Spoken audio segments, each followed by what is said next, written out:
Donald Trump had an interesting way of talking about police brutality. Take a look at the metaphor he rolled out here. They can do 10,000 great acts, which is what they do, and one bad apple or a choker. A choker. They choke. Shooting the guy in the back many times. I mean, couldn't you have done something different? Couldn't you have wrestled? In the meantime, he might have been going for a weapon, and there's a whole big thing there. But they choke, just like in a golf tournament.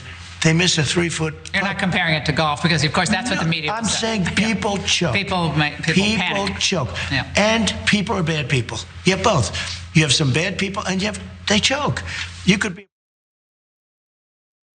Look, sorry, John, you ever go bowling and you're not that great at bowling, so you get those things on the gutter that prevent you from possibly getting a gutter ball? Laura Ingraham was that. There are so many ways where Trump could have easily destroyed himself there, but no, that's why he goes on Fox News for the softball, because they provide him with the little gutter in the lane, so he can't possibly hit at least one pin. He can at least speak English sometimes.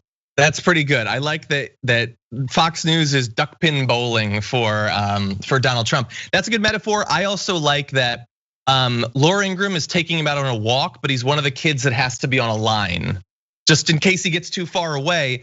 Laura Ingraham was saving crazy grandpa from himself. That's what was happening there.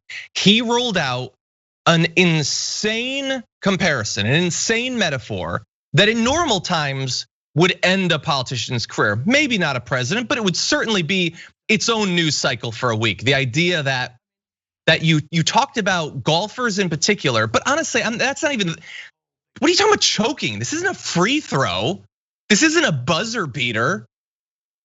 They decided to take out a gun because they're trained to fear black people and to be so afraid and to believe that their fear is justification for murder. They didn't mess up in darts. They murdered a person, or in this case, attempted to murder a person and miraculously did not. And he is such a sociopath that he goes to literally the only thing he's passionate about, which is golf of all things. And she tries to save him because the media would lose it over this. Not a rational human being would lose it over a president comparing the murder of countless unarmed individuals to a bad putt.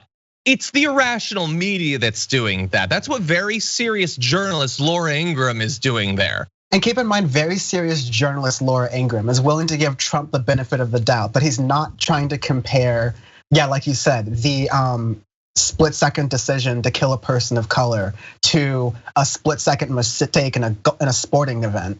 Never mind that Trump is given that amount of benefit of the doubt from the right. But then when Trump says, anyone in the media, they're part of Antifa. I think part of that during that same press conference that happened just yesterday or just recently, Trump said that the media and Antifa are on the same side. This is the same Trump that's saying Antifa is a terrorist organization and says the media is the enemy of the people and the enemy of him. It's obvious now. I'm just saying it's obvious. This is a person who is, if you don't want to use the F word, a massive authoritarian in waiting who has been able to coalesce aspects of the country along with his ideology in waiting. I think it's not too far to say that he has fascistic tendencies, but people try to get all academic with that. I don't know, when your life is in danger, we can talk about the difference between fascism and proto-fascism and whatever. But there is the fact that even if I'm not being outwardly political, I might be wearing a mask outside, and some Trump person might be eyeing me up or looking me up differently, or I am just a black person and I am walking outside and someone with a Blue Lives Matter flag is eyeing me up differently, or maybe they're carrying a gun or something. That's my life now. That's my life for the foreseeable future while Trump is president, and actually a little bit afterwards. So the impacts of this administration have to be fully kind of addressed and touched on there. But you'll notice that it really isn't in the right-leaning media because they're in the bag for him. Oh yeah, I mean 100%. If you don't fully support Donald Trump, then there were people initially on Fox News that liked a different candidate, but no, they've been weeded out.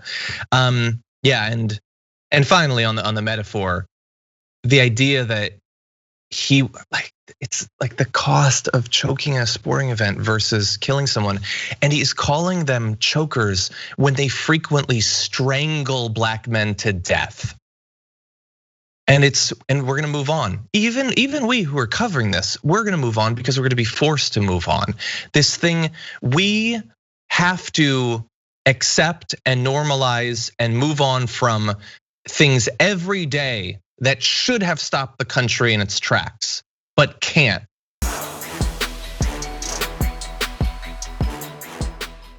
For more political news breakdowns, interviews, stories of activism, and me trying my hardest to care about the occasional big celebrity news story, subscribe to our YouTube channel at youtube.com/thedamagereport. And you can ring the bell wherever it is so you don't miss anything.